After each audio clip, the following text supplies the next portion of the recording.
don't end the live stream. There we go. That should be acceptable. And then here.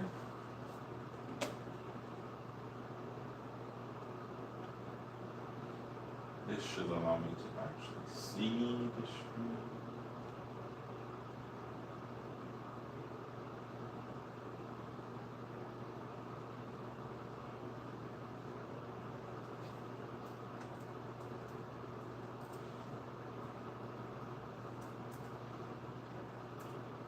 So, welcome to another episode of My Two Cent. My name is Paul Iverson, and I'll be giving you my 2 cents. I am in the process of getting more consistent with these streams. I wasn't exactly sure what I was going to do or how I was going to start it, so I figured let's just start it like this. So, this is another 14-day eviction notice, right?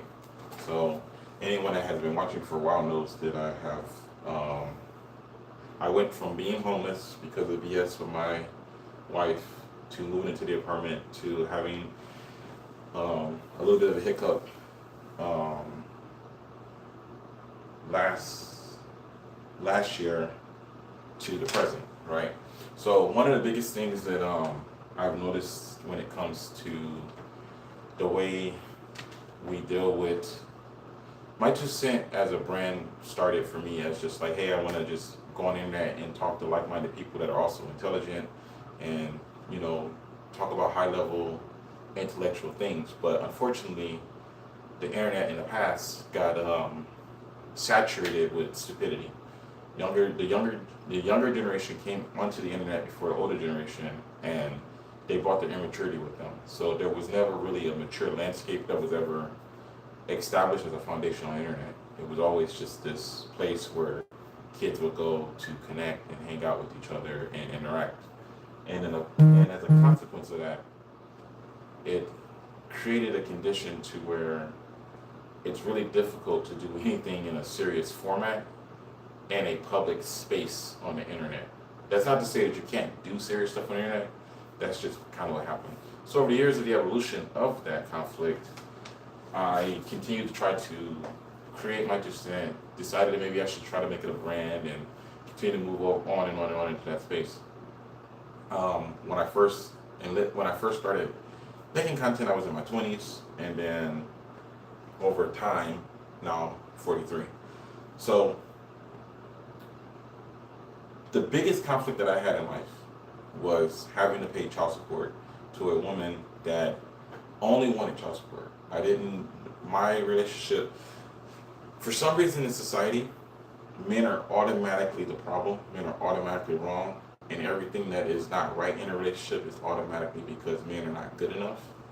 And I don't understand how, both to the stream, I don't understand why that is a thing, but what I have decided as a 43-year-old African American living in America, the biggest weakness in our society is that the older generation does not communicate to the younger generation what they need to know so that they can be more successful in life and to get rid of the bullshit system, right?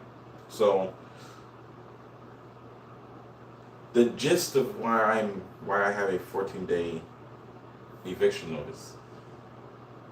I get paid this Friday, but Monday is the 5th, and Friday is the 9th. What day do adults get paid on? We get paid on Friday. So the 2nd was the first Friday of January. The rent is always due on the 1st, right? These videos are for adults. So if you're not an adult and you don't understand what I'm saying, come back when you're 18. So if my rent is due on the 1st, which was Thursday, and then the first Friday is the 2nd, because we typically get paid on Fridays every other week. And now and then Monday is the 5th, and I don't have the money because I haven't gotten paid yet on the 2nd to pay the rent. then the next Friday will be the Friday that I will get paid, which will be the 9th. But since the 5th is the payday, the pay cycle, I received this. Well, Paul, why can't you just be a responsible adult and pay your rent? I am, right? So I work through a temp agency. Now, I asked them, I said, hey, it would be super inconvenient. So I work at a temp agency, and the temp agency hired me on, right? Work at temp agency hired me on. I'm sorry, I work at temp agency, the company that I'm working for, they hired me on. I make more money now. That was the whole point of why I did what I did. This is part of the Microsoft life system of how you actualize what it is you're trying to do. I work for a temp agency. The temp agency got me an assignment. I work for a good company. The company says, hey, he's a good worker, we want to hire him in. They hire me on. To go from working for a temp agency to a company on paper is to quit a company and work for a new company. What happens when you quit working for a company and then start working for a new company? You go 2 weeks in the hole, right? So I went from, even though I was still working, I quit working for the temp agency, started working for the new company, and went 2 weeks in the hole. What did that cost? That caused me to lose paychecks in the process of transitioning from one company to the next. So I got an increase in income, but I'm 2 weeks in the hole from my pay cycle. So my pay cycle changed from getting paid weekly to getting paid bi-weekly again, but at a higher rate. So did I communicate all this to my landlords? Yes, I did. Do they care? No. You know why they don't care? Because of fucking racism. Because it's much easier to just go out of your way to see somebody and think that they are making excuses, whining and complaining, being rude, being childish, being disrespectful, blah, blah, blah, blah, blah. It doesn't matter what I do, what I say, what I don't do, what I don't say. I'm going to always have to deal with these stigmas that were put on me based on shit that I never did, right? You have 16, 17, 18, and 19-year-old young men and young women that have dark skin and a certain texture of hair and certain facial features of a particular shape that are automatically criminals, they're automatically liars, they're automatically cheats, they're automatically deadbeats. You've got virgin young boys like myself, when I met my daughter's mother, that are already being accused of abandoning the children that they haven't even had yet. What is the goal of society? What are we trying to do, right? So that's what's happening. And on top of that, Monday, I got pulled over by the police. And then the officer, the young lady, she comes over, she's like, hey, we're pulling you over because you have a headlight out and your tags are expired. And I'm like, my tags are expired. And it's like, oh yeah, I didn't do my run, my 31 mile run. So that means it is 2026. And the last time I got my tax done was in 2024 because I did it in 2024 while I was homeless in my car, sleeping in the streets. And I didn't need to be getting pulled over while I was homeless in my car. So yeah, my tags are expired. You know why I never considered to go down to the DMV and get my tags done? Because I can't afford it. I can't afford it. What is the point of getting new tags for my car if my rent is already behind, right? So society, adults are stupid, right? We've allowed ourselves, and when I say adults, I mean the people over the age of 30, everybody over the age of 35 in society right now are stupid. We're fucking stupid. Because we watched what our parents did. We saw what our parents did. We didn't agree with what our parents did. But we want to continue to engage in the same pattern of behavior of looking at each other like, I'm better than you, I'm better than you, I can go out here and do it, you can't do it, I can work 3 jobs, you tripping because you can't work 2. What's the point? Why is it necessary to work 3 jobs? Why do I need 3 jobs to be able to afford an apartment? Why I can't? I've been looking at my expenses. You know what my problem is? I eat. My problem is that I eat food. If I could just stop eating food, I'd have enough money to survive and make it week to week. I would be fine. But I can't do that. Like I cannot not eat food, right? It's necessary. It's a part of the day-to-day activity. So So yeah, so this is just, I want to make these recaps so that as I'm pushing for the run day for my 2 cent, people tend to people tend to sign into my streams, and I ignore you guys because I'm running. So if I start putting the recaps in front of the runs, then we can actually have an actual conversation. And every 3 days, typically I go run. This will probably be around the time that I will start streaming more consistently.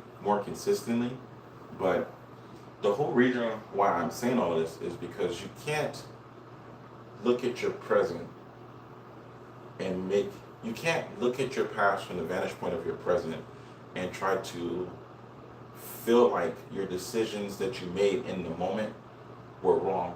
What you have to do is you have to make really good decisions in the moment, right? When I got pulled over by the police and I was told my tags are expired and everything else is all wrong, my first instinct was go down to the DMV,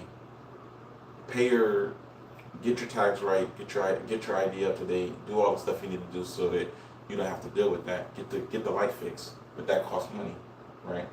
It costs money I don't have. So you know what I said? Fuck it. I'm gonna have to just keep going to work until Friday, and then once Friday comes, I'll pay my rent, and then in 2 more weeks, which will be the 23rd, I will have the finances that I should need to be able to get my rent and stuff paid. Now, February, right? Friday is the 6th. So I'm supposed to pay the rent on the 5th, and then Friday is the 6th. But here's the thing, I'm gonna give them a check. So I'll write them a check on the 5th, even though I won't have the money available until the 6th. And then I'll have to just move the money into my account so that the rent can be paid on time. So they want, after late fees and sewer, they want $1,659 for total amount due. That's how much I owe total amount due. And right now, after taxes, my net income is about $1,400.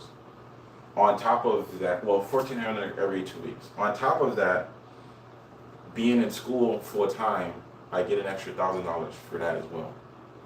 So my income is fine. And this is the reason why I'm doing my 2 cent, because when you're trying to deal with life day to day and you're having these unnecessary adversities and unnecessary stressors, you don't really, when we're kids, when we're under the age of 18, because my 2 cent, like every video is not for children, when you're 18, you are being told what you're supposed to do every day. You have some adult telling you what you should be doing. So by the time you become an actual adult, by the time you're 18, 25, you don't really have a really good game plan of what you should and shouldn't do. Because most of your life, the decisions that you were making, you were always told they were not adequate, they were not good enough, that you were wrong, etc., etc., etc. And as you try to navigate the world with a lot of people that are trying to get as much from you and basically take advantage of you and treat you like shit or disrespect you and put you in your place and hold you back because they don't want you to be greater than them, those aspects of the human condition are not the things that we should be teaching young people, right? It's not like it's okay for us to work in a hostile work environment, but we individually don't care about working in a hostile work environment, and we expect new people to work in the same environment. It's like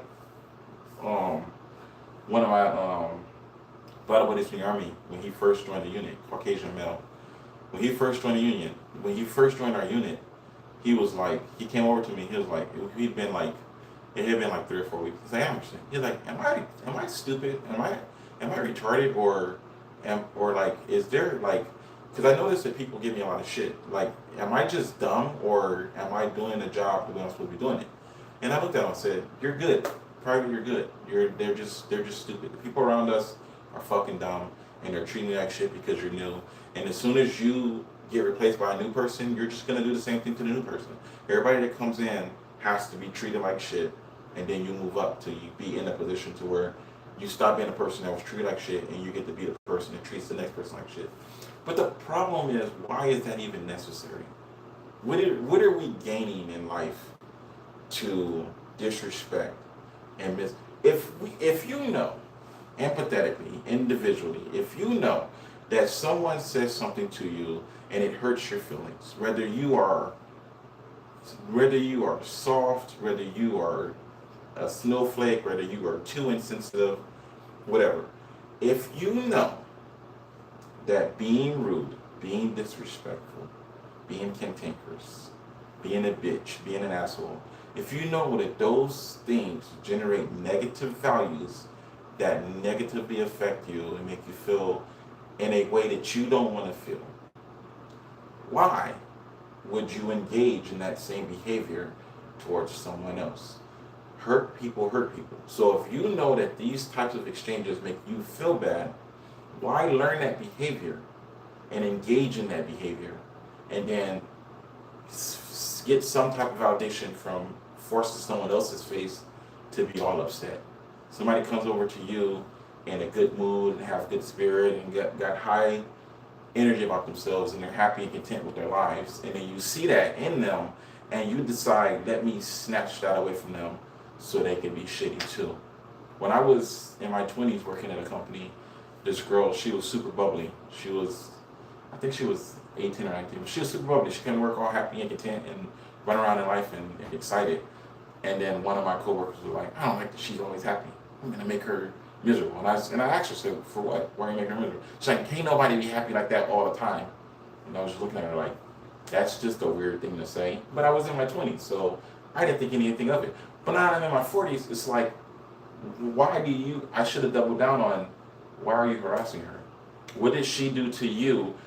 What did her behavior, this individual in front of you, what did she do to you for you to be upset with her to the point where you want to attack and disrespect her? What did she do personally to you for you to be upset? How is her coming here being happy, even if she's being fake about it, how is that negatively affecting you? And why do you have to lash out? excuse me, lash out and attack her? Why? That's excuse me, that's the question that I have. So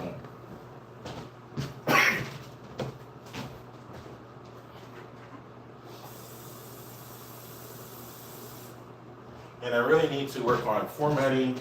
I really need to work on presentation and all other stuff. But the most important thing I need to do is I need to be consistent with streaming. I've got a lot of stuff planned. I've said it 1,000 times, and I'll reiterate it one more time in this video. If you're not using large language models to improve the quality of your life, you're wasting your life. If you want to believe the hype, like, oh, it's fine, they're bad because they're stealing data and they're stealing people's content and they're taking. How many times has the writers union went on strike? How many times? How many times in our lives have we seen on the news that the writers are on strike because they need to renegotiate their contract? Why? If you know that everybody has to eat food, you know that you are a multi-billion-dollar, let's not say billion, let's say you know you're a multi-million-dollar company and you have all of these high-level executives and all of these shareholders and stuff like that, and you know that you need writers to write these scripts for you so you can make these awesome movies. Why is it so hard to just pay them a little wage? Because at the end of the day, the reason why it's hard to live in society is because wealthy people want to feel superior to unwealthy people. The wealthy want to be superior to the poor, but they don't understand that the poor should have a right to be able to just function at a functional level. We shouldn't have to decide, poor people should not have to have an income and decide, do I pay my rent? Or do I buy food? Do I put gas in my car? Or do I pay the electric bill? You shouldn't have to do that. You should, especially in America. In America, you should be able to go get any job at any level and be able to afford to live. I'm not saying that you should be able to go to McDonald's and get a job and live in a four-bedroom house with a large basement, 2-car garage, one store. I'm simply saying that it should be affordable. Everything should be affordable.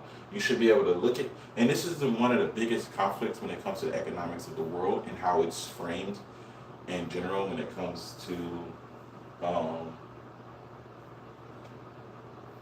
hi, welcome to the stream. And it's one of the biggest problems with the economics of the world and how it's framed, right? Because we don't, adults don't explain finances very well because we are so big. Everything, how can I say this in a really elegant way? There's no elegant way to say it, so I'm going to say it the way that I understand it. The way I understand it is like this. This is something I learned when I became a manager at McDonald's. The way that the way McDonald's runs this company is they don't do, if you have let's say the McDonald's on the street is $100 million store. That's probably ridiculous. Let's say $10 million. $10 million is probably realistic. Let's say McDonald's on the street for you is a $10 million store, right? They make $10 million annually as profit.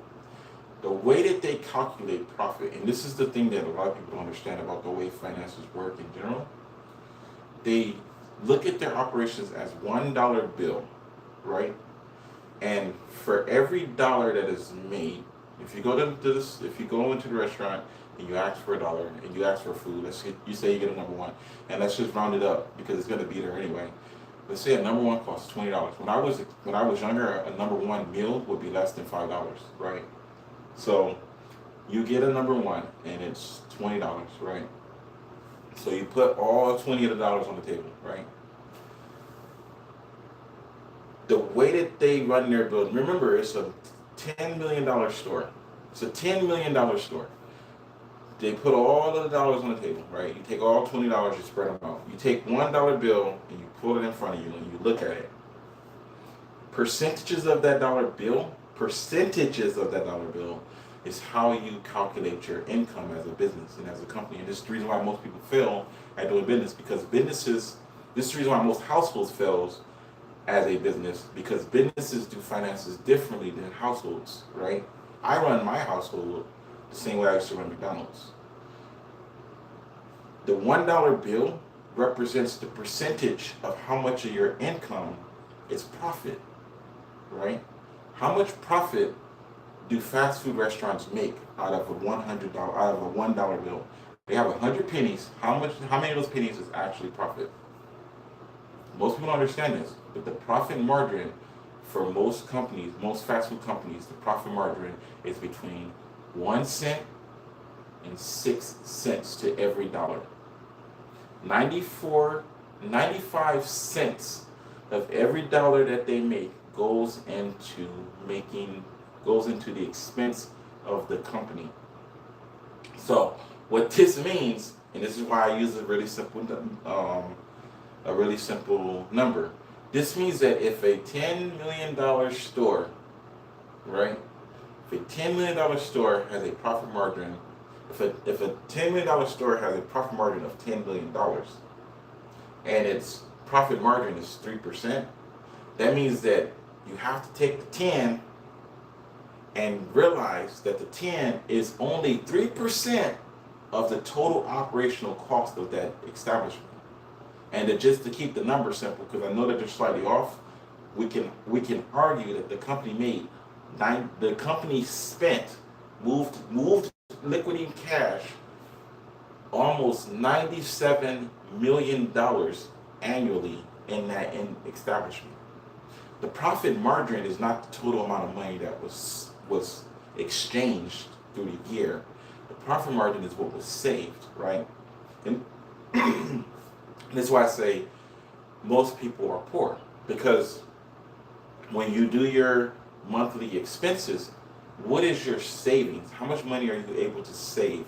When you're a household, the money you are able to save is your profit margin. It's how much money you're actually making. Because you don't need the stuff that you're buying, but the amount of money that you're saving is your profit margin. What you're buying are assets you need in your day-to-day life to be able to be the person you're trying to be, but the money that you're saving as an individual is your actual profit margin. Hi, welcome to the stream. So when you start thinking in that, and when you start thinking in that retrospect, what you realize is that most households are operating at less than income. If you're not if you're not making the 4 times rent that you need to be making, you are not low income. I would argue that to be qualified as a low income home, you need to be making 4 times your rent.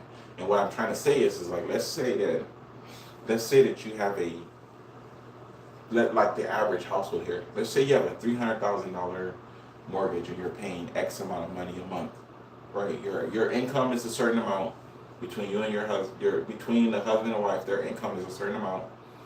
Their mortgage is $300,000, and they have all their bills, utilities, and they have their expenses for their children, and they get paid every 2 weeks like I do, and they have to pay their bills like I do.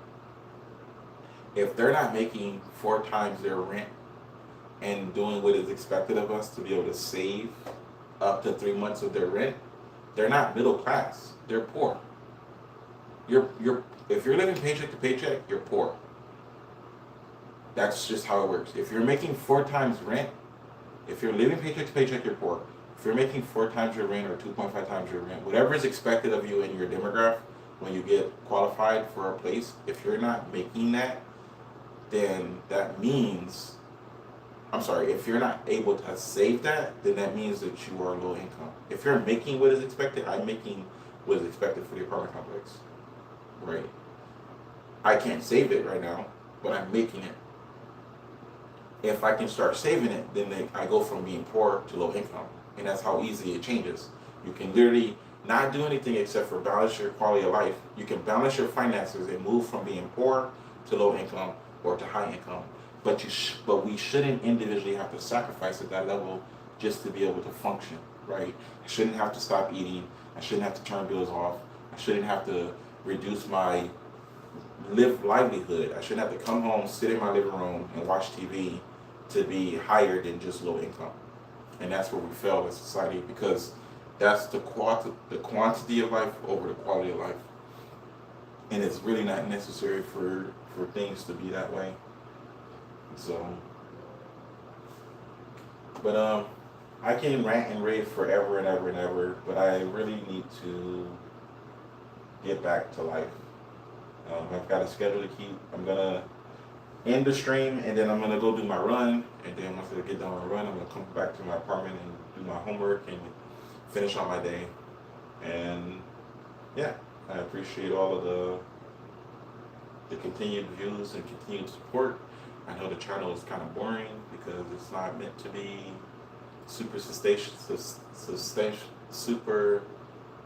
it's not meant to be entertaining. It's meant to be educating. While it should have levels of entertainment, the entertainment component is going to always be second on this channel to the educational component.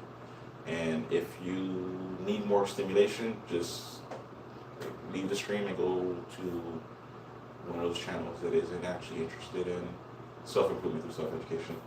So rent's going to get paid on Friday unless I can afford to pay it. And then if I can't afford to pay the rent, then I'm probably going to get evicted. I more than likely should be able to afford to pay the rent, but we'll see what happens. I really don't care. At the end of the day, I really don't care. I make more than $3,000 a month. So if they don't want to take my dollar bills, then I will just use my income and move out. I'll go get an apartment somewhere else. I'll wind up paying a little bit more, but it'll be fine. I'm not gonna trip about it. So as always, my name is Paul Everson. I'll give you my 2 cents.